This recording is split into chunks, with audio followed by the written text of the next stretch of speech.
अस्सलामुअलैकुम students. Start करते हैं आज का क्लास। न्यूमेरिकल स्किल्स में हमने लास्ट टाइम स्क्वायर पढ़ा था। आज हमारे पास है साइंटिफिक नोटेशन। कोशिश यही होगी कि आज की क्लास में हम न्यूमेरिकल स्किल्स का पोर्शन कवर कर लें। एंड साइंटिफिक नोटेशन हमारे पास क्या है, इसकी क्या इंपॉर्टेंस है, इसमें न्यूमेरिकल स्किल्स में ये हम क्यों पढ़ते हैं, ये हम अब करते हैं।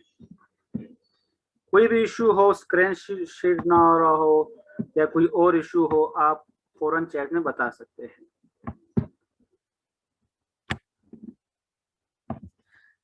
अब साइंटिफिक नोटेशन क्या है? एक तो सिंपल आपने जो फर्स्ट ईयर में पढ़ा है साइंटिफिक नोटेशन, बिल्कुल वही चीज है। इसके एडवांटेजेस और यूजेस क्या है मैं उसके साथ बताता हूँ आपको। अब साइंटिफिक नोटेशन में आपने पढ़ा होगा, मैं सिंपल कुछ एग्जांपल से आपको समझा देता हूँ।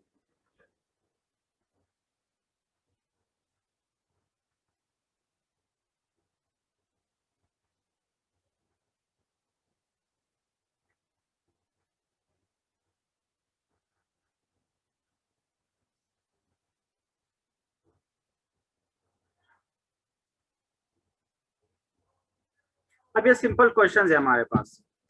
साइंटिफिक नोटेशन के पहले रूल्स देखते हैं। रूल्स क्या है? रूल साइंटिफिक नोटेशन में ये है, फर्स्ट रूल ये है कि अब फर्स्ट करें आपने कोई न्यूमेरिकल सॉल्व किया। आपने जब न्यूमेरिकल सॉल्व किया आपके पास ये आंसर आया।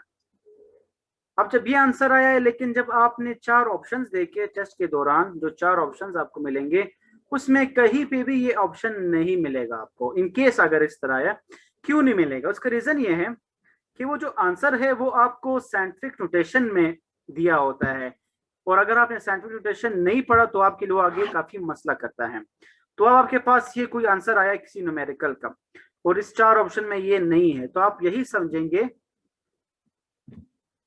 समझेंगे कि आपका जो आंसर है वो गलत है। और हालांकि आपका आंसर गलत नहीं होता, वो होता ये है कि इसको बेसिकली आपको साइंटिफिक नोटेशन में ही दिया जाता है। ये एक इशू होता है।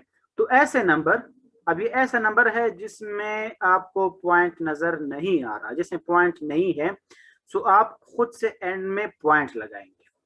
अब जैसे कि ये सेकंड नंबर है, इसमें पॉइंट नहीं है, आप खुद से पॉइंट लगाएंगे। जैसे कि थर्ड नंबर है, उसमें कहीं भी पॉइंट नहीं है, आप खुद से एंड में पॉइंट लगाएंगे। फोर्थ नंबर में पॉइंट नहीं है, आप खुद से एंड में पॉइंट लगाएंगे। तो ऐसे नंबर जिसमें पॉइंट ना हो आप खुद से पॉइंट लगाएंगे एंड में। इसके बाद पॉइंट लगाने के बाद आप क्या करते हैं, इस पॉइंट को शिफ्ट करते हैं। शिफ्ट कैसे करेंगे? पॉइंट या तो लेफ्ट की तरफ शिफ्ट होगा या फिर ये राइट की तरफ शिफ्ट होगा, एक ही साइड पे, या लेफ्ट या राइट। अब जैसे कि फर्स्ट क्वेश्चन है, इसमें आप पॉइंट देख ले, पॉइंट शिफ्ट हो रहा है। पॉइंट को हम कहाँ शिफ्ट करते हैं? रूल ये है कि हमको पॉइंट को कहाँ शिफ्ट कर ले? फर्स्ट नॉन जीरो, वो नंबर, इस नंबर्स में वो नंबर जो पहला ऐसा नंबर जो जीरो ना हो, वो 2 है। इसमें पहला ऐसा नंबर जो जीरो ना हो वहां तक शिफ्ट करना, एक रूल है। या फिर आपने इन 4 ऑप्शंस को देखना है न्यूमेरिकल में कि आपको ऑप्शन किस फॉर्म में मिला है, पॉइंट कहां पर है। जहां पे पॉइंट होगा आपने वहां तक ही शिफ्ट करके आपने आंसर लाना होगा। अब जैसे कि ये क्वेश्चन है, इसमें देख ले पॉइंट, इस क्वेश्चन को मैं यहां पर करता हूं 2200, पॉइंट मैंने लास्ट में लगाया। अब पॉइंट को मैंने शिफ्ट करना है 1 2 3, कितने नंबर से शिफ्ट किया? 3 नंबर से। इसको आपने क्या करना है, इसको आपने काउंट करना है। अब पॉइंट यहाँ पे आया, अब ये बना 2.2, फिर इसको हम लिखते हैं मल्टीप्लाई बाय 10 के फॉर्म में कि जितने नंबर से आपने पॉइंट गुजारा उसको आपने काउंट करना है। 3 नंबर से गुजारा तो आपने पावर 3 लगाना है। ये सिंपल साइंटिफिक नोटेशन है। अब देखिए आपका आंसर 2200 आया, लेकिन 4 ऑप्शंस में आपको ये ना मिला, तो इस तरह का आपको फॉर्म में आंसर मिलेगा। तो ये एक फायदा है साइंटिफिक नोटेशन का कि अगर आप इसको सीखो, आप बेशक उसको बिल्कुल सही तरह सॉल्व कर लो, आंसर भी आ जाए, लेकिन आपको आंसर इस फॉर्म में, साइंटिफिक नोटेशन के फॉर्म में मिलेगा, 2.2 मल्टीप्लाई बाय 10 पावर 3। अब एक क्वेश्चन करते हैं ये वाला। अब इसमें देख ले पॉइंट ऑलरेडी मौजूद है, इसमें पॉइंट लगाने की कोई जरूरत नहीं है। इसमें भी देख ले पहला नॉन जीरो आपके पास ये 2 है, तो आप पॉइंट को वहां तक शिफ्ट करेंगे 1 2 3 4। आपने कितने नंबर से पॉइंट गुजारा? 4 नंबर। ये आपने काउंट करना है। अब पॉइंट यहाँ पे आया तो ये क्या बना? 2.2 मल्टीप्लाई बाई 10 के फॉर्म में लिखना है। अब कितने नंबर से आपने पॉइंट गुजारा? 4 नंबर से, तो आपने पावर में 4 लिखना होगा। Last rule.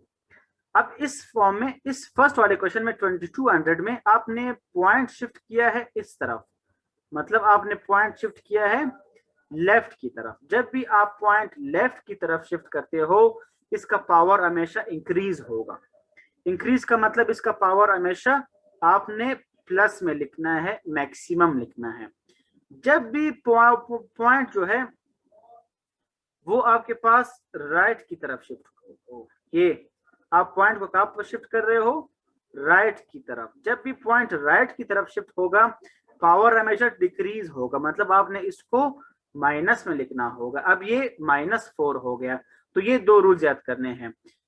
जब भी आपके पास ये शिफ्ट होगा लेफ्ट तो पावर हमेशा होगा मैक्सिमम। जब भी पावर शिफ्ट होगा राइट ये होगा नेगेटिव, डिक्रीजिंग, माइनस में लिखना होगा। सो ये what ever about scientific notation है। इसी तरह अगर आप ये सेकंड क्वेश्चन देखते हो, ये क्वेश्चन है, आपको आंसर इस फॉर्म में नहीं मिला, साइंटिफिक नोटेशन के फॉर्म में मिलना है, तो आप इसको शिफ्ट करेंगे। पॉइंट ये है, आप इसको 1 2 3 4 5 यहां तक लाना है।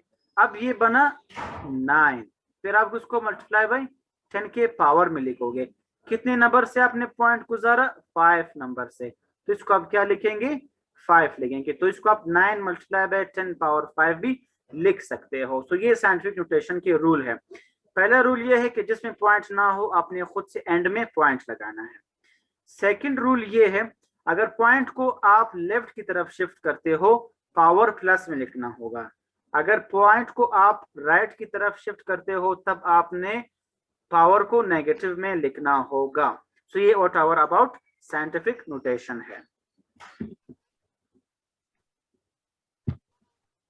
इस साइंटिफिक नोटेशन का बताने का सिंपल मकसद ये है कि आपको ये टॉपिक बिल्कुल आता होगा, आपने ये पढ़ा है अपने थ्योरी में भी, लेकिन एमसीक्यूज में, एमडीकेट में, टेस्ट में आप बिल्कुल करेक्ट करते हो आंसर, लेकिन कंफ्यूजन के लिए आंसर जो आपको 4 ऑप्शंस मिलेंगे वो वही आंसर अक्सर नहीं लिखता जो आप करते हो। वो बेसिकली उसी आंसर को थोड़ा चेंज करके साइंटिफिक नोटेशन या प्रीफिक्सेस में दिया होता है, तो इसलिए आपने इस चीज को देखना होगा।